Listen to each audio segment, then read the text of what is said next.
Wave of kidnappings that sparked outrage in Kenya.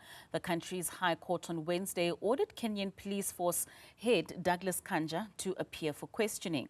Dozens of people have allegedly been kidnapped following major anti-government protests last year, which sparked a bruising political crisis for President William Ruto. A new wave of disappearances over the Christmas break prompted rights groups to file a lawsuit against the police and the government, demanding the whereabouts of 6 missing young men. The recent waves of disappearances and kidnappings in Kenya have sparked renewed calls for police accountability and answers from authorities over the abduction of anti-government protesters and youth in the country. At least 2 anti-government protesters were taken after sharing AI-generated images of the country's president in a coffin. 5 of them were released on Monday, with no information given on who had taken them or where they were held. Police deny involvement, but rights group blame a shadowy unit drawn from police, intelligence, counter-terrorism and other agencies. What we are seeing are people in plain clothes, hiding their faces, basically covering their faces. They abduct people in a very violent, very threatening or scary way, and then they don't even take them to police stations. So in the first place, those things should not be happening. But because it has happened, we need accountability.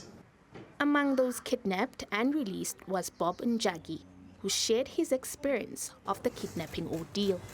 During these 30 days, I was only fed once a day, a very small meal of ugali, that is corn, and cabbage,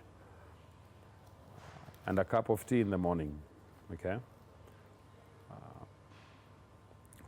I was allowed to take a shower once a week, every 7 days, but my handcuffs remained intact both day and night. The Kenyan National Commission on Human Rights has recorded over 82 abductions since the protests, with dozens still reported missing. Now let's get more details on those kidnappings and why the uproar is growing.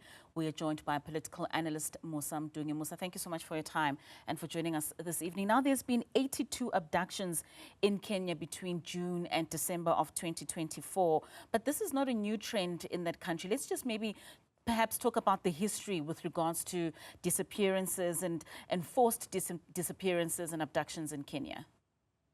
Well, thank you so much, Katleho, for having me. Good evening to you and to the viewers. Well, certainly, Kenya, these incidences are not a new thing. And certainly, the country has a long history dating back from British colonization in terms of the use of abductions and murders in order to silence those who are political critiques of the government of the day. As it was under British colonialism, so it was under independence since 1963, and subsequent administrations have used the same sort of modus operandi in order to silence political opposition. And what is perhaps unique or interesting about this particular case is, of course, it follows one of the largest, protests, youth-led protests in that country, in opposition of, the President Ruto and his economic policies, in opposition of the corruption that has shaped the Kenyan economy, and the fact that Kenya, like many other countries around the world, is, of course, facing an inflation crisis. And so in many ways, all of these things happen at a time where the Kenyan economy is struggling. And in many ways, William Ruto's government is being seen as chief among the cause of those challenges, but also in terms of the way he has dealt with the protests. I mean, you speak of the prevalence, of course, being for political reasons, but are many of them motivated just by ransom that's sought by people, but not necessarily politically motivated? Certainly, the lines are conflated, and certainly criminal elements have taken root of the opportunities that such a tradition has set in motion. And so certainly you see criminal elements using these tactics in order to solicit some sort of ransom. And of course, it is conflated, again, as I say, by the fact that there's a weakness by the Kenyan government in order to respond to this matter. Just last year, the president was calling this fake news, and given, the uproar both by the media but by normal Kenyans in the country as well as international pressure, he then changed tactic. And for Kenyans, they've received that change in tactic as an admission of guilt, that in actual fact, these abductions, particularly those related to the protests since last year, 2024, are rooted within the Ruto government. And in actual fact, the Ruto government ought to be honest about its involvement in the abduction of many of these protesters. So what are then the broader societal implications of these kidnappings, and how does it impact day-to-day life for Kenyans, and how's the international community responding to this? Well, certainly the international community, there has been a level of alarm raised in terms of what's happening in Kenya.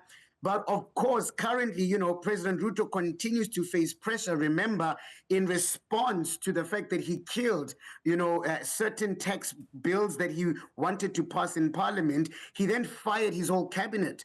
And so this is a president who really is facing a period of strong political headwinds, and in many ways, as the rise of protest and dissatisfaction among Kenyans rises, it is likely that we will find a president who may be out of time and out of touch. But the time will tell. The challenge with a country like Kenya is that it has a history of political violence, a history of involvement of the military. And in many ways, those are the things that we've got to watch. How will the institutions react to the pressure? It is in how the institutions react that then we are able to establish, Katleho, whether democratic consolidation has happened. Yes. Okay, Musa, thank you so much for your time. Unfortunately, we have run out of time. A very pertinent issue with regards to what's happening in Kenya.